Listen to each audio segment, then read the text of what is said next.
When Hurricane Irene sliced through the Outer Banks, it did more than just destroy sections of NC-12.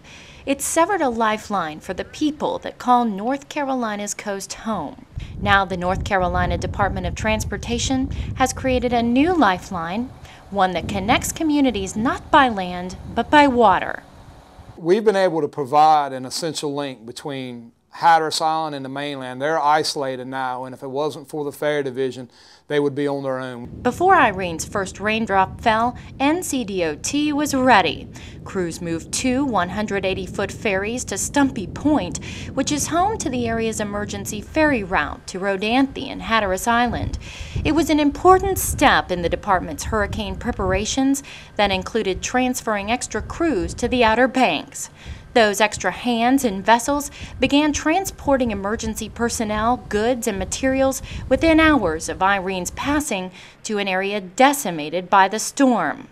Ferrymaster Timothy Jeanette captains one of those ferries. Dedicated to storm response efforts, he now works 12-hour shifts.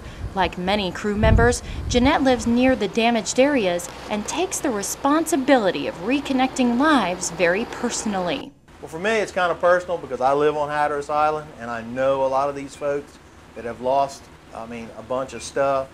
It feels kind of good to get up here and start hauling this stuff over for them and haul them back and forth. They're trying to get their lives back together as quickly as possible. They're not the only ones. Jeanette says several crew members are also picking up the pieces. There's guys that work, with us that have lost a bunch of stuff, flooded their houses and lost their cars and stuff. So it's personal, very personal for us. Ferry Division Communications Officer Lucy Wallace says NCDOT is working around the clock and utilizing all of its personnel and resources to help the islands get vendors, fuel, food, and help from the American Red Cross and the Salvation Army. Especially the residents who need to go home and get their places back to normal, who've lost so much down there. The job of restoring the Outer Banks is a mighty effort. Crews on land and sea must endure extreme heat, long hours, and endless swarms of mosquitoes. And our guys have worked in some real rough conditions and never complained.